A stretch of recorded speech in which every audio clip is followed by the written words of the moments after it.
Here is a ridiculous opportunity you do not want to miss. As you can see, by just selling these 8 heart scribble images, even though they're only charging $1 for all of them, they've actually been able to make over 11,800 sales, which means they have made over $10,000 with this product alone.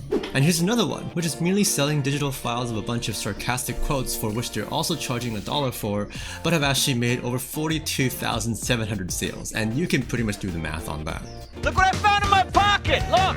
A year's salary right here! And so in today's video, not only am I going to show you how you can make money easily with this website as well, but also I'm going to show you a bunch of free websites and new tools I discovered to make your job a lot easier. Before we begin though, and as usual, it would be great if you could just do me a very quick favor by gently smashing the like button for the YouTube algorithm, and you can also consider subscribing to my channel for more cutting edge videos for making money online as well. Plus you can check out my investing channel, which I will link down below. And with that, let's get started with the video. So the main money making opportunity and website I want to highlight today is none other than Etsy.com, which is somewhat similar to Amazon and eBay. However, it also has its very specific niches in particularly crafted items or things like DIY or artistic items, including digital products like I just showed you. And the reason that I believe Etsy to be one of the best opportunities right now if you're going to be selling or designing anything online, even compared to the likes of Amazon and eBay, is that again, Etsy has its own sort of insulated customer base and niche, which sets it apart from other e-commerce platforms.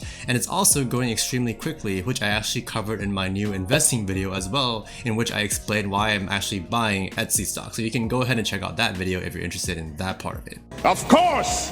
And by the way, today's video is primarily going to be focusing on a couple of new methods I've never covered before on my YouTube channel for creating digital products for sale on Etsy, which means because there are actually hundreds of different types of digital products you can sell on Etsy, a lot of my other videos that cover how to design various types of digital products, planners for example, or low content ebooks or even puzzle books and things like that, all those videos on my channel will still be relevant because you can also sell those types of products on this website as well. And with that, getting into our main method for today, I'm going to start with a few websites on which you can actually grab public domain or so-called Creative Commons licensed images, which means you can actually use these images in your own designs or your bundles and basically sell them on Etsy legally.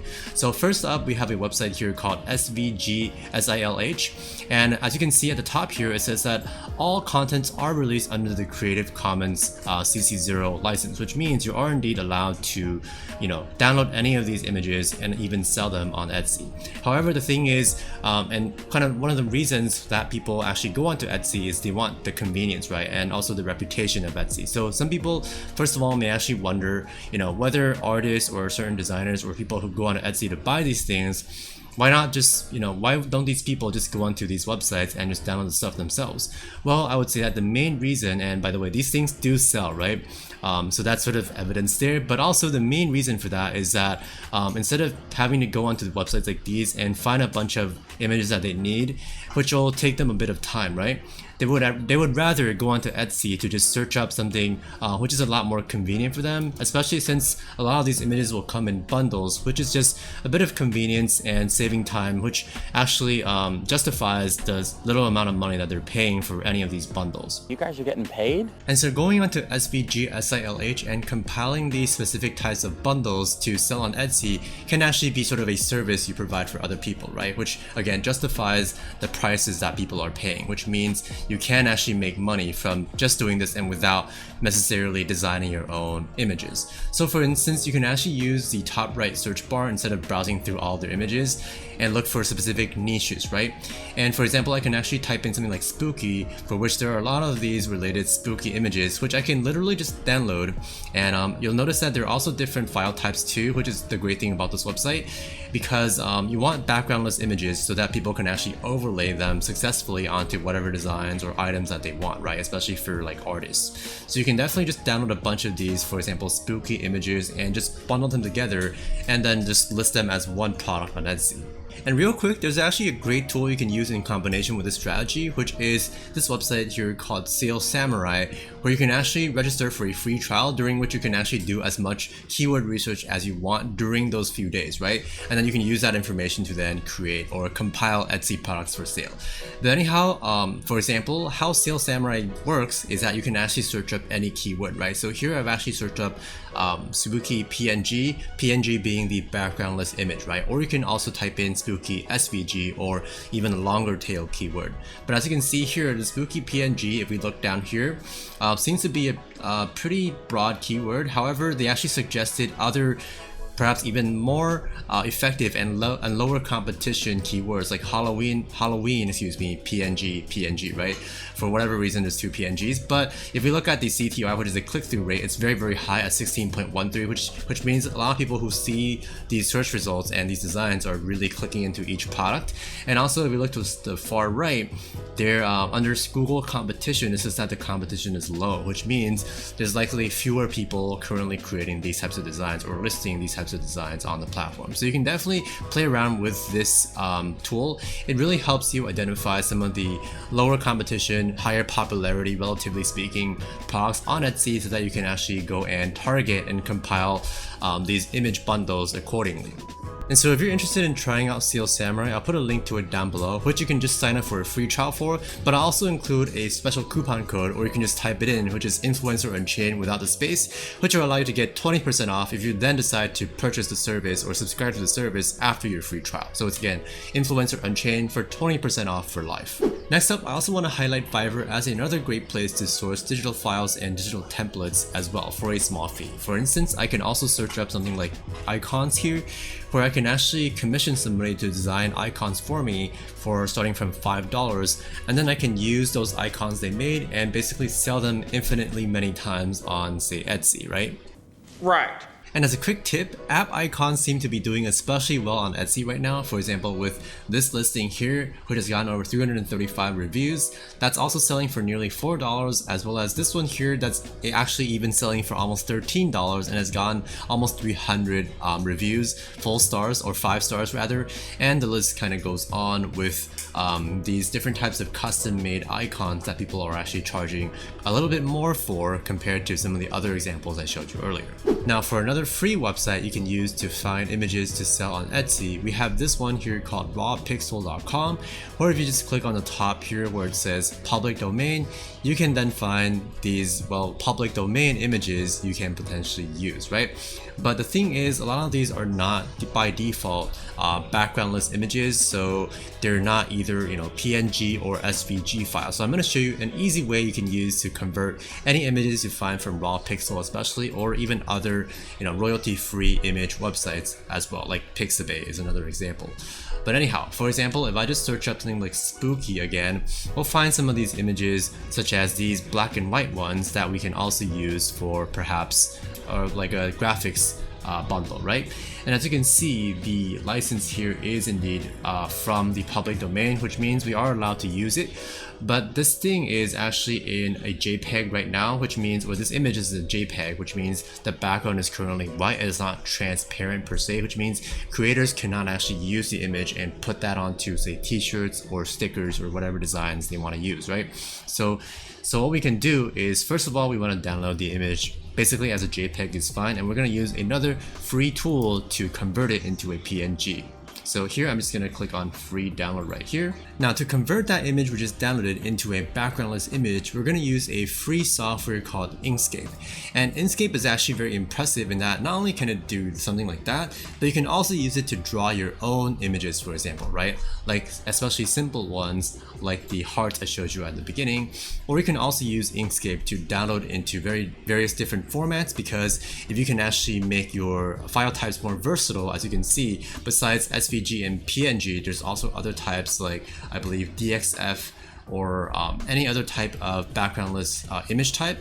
Inkscape is actually capable of downloading your images in pretty much any sort of file type you want. And what I'm going to do now is not only download the image without a background and with different file types, but also I'm going to attempt to remaster the image to make it even crisper and perhaps higher resolution. And this is in fact one of the functionalities of Inkscape, which is very impressive indeed, not to mention it's extremely easy as well.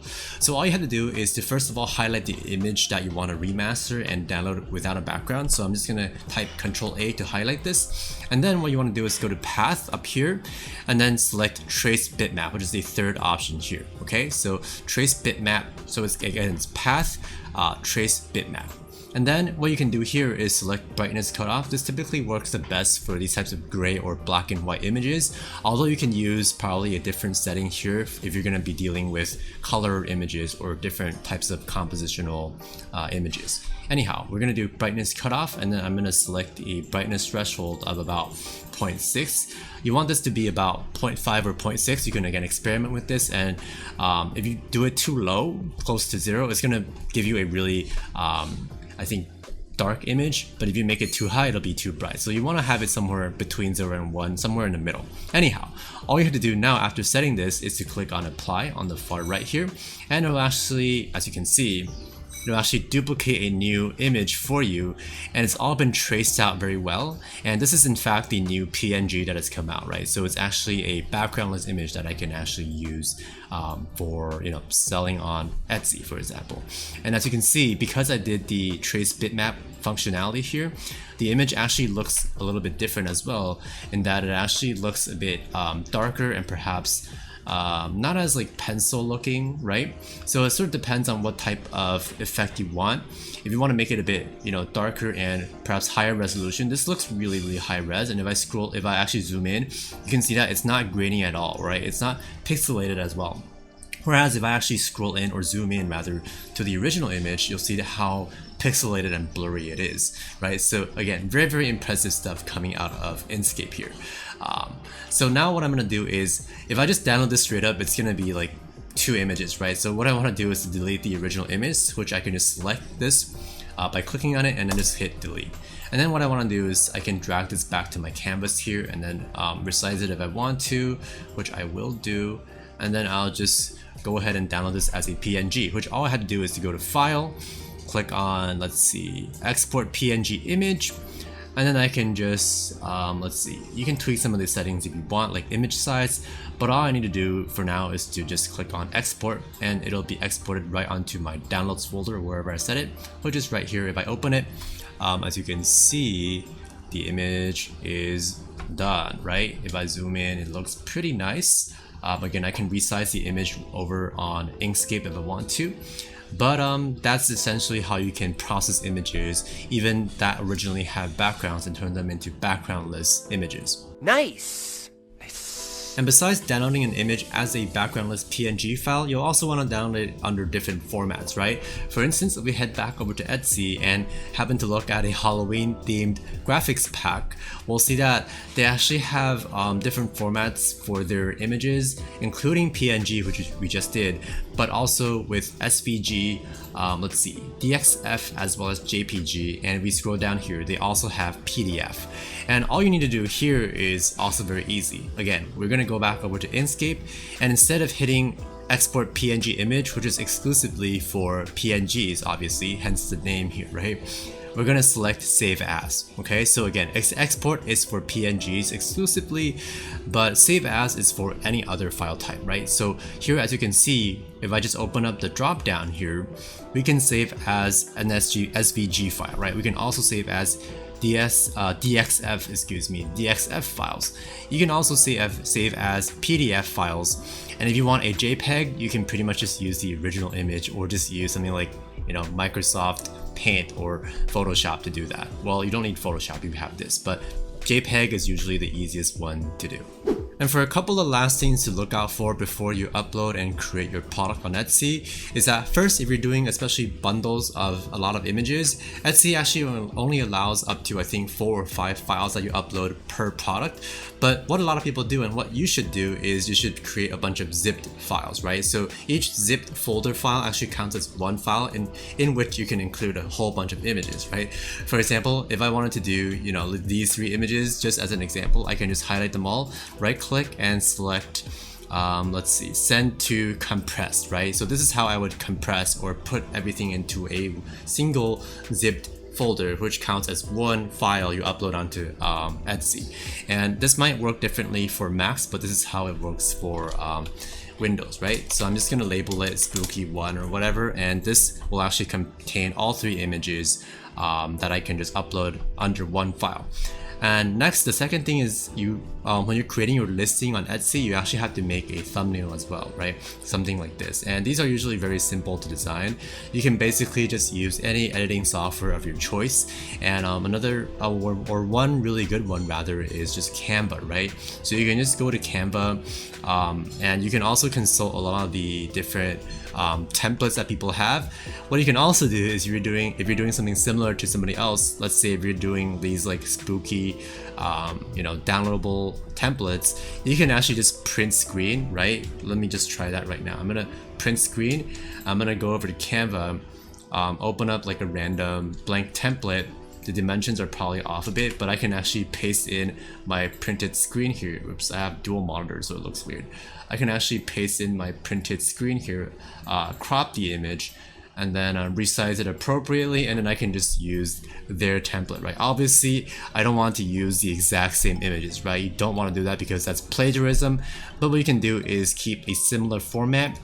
You can also just erase some of the stuff that they originally have, but if you're going to, for example, be using similar file types, you can somewhat keep some of the bottom text here if you want, right? Again, I wouldn't recommend just copying up anybody else's design, but they can definitely be great for reference, especially those with listings that are selling really well on the platform. And that'll be all for today's video. But if you wanted to check out my top recommended method for making money online, be sure to check out the first 2 links in the description box below for not only my free ebook, but also some free preview lessons for my course. And with that, thank you so much for watching. Remember to subscribe and also like the video to help out the YouTube algorithm, or help it out with the YouTube algorithm.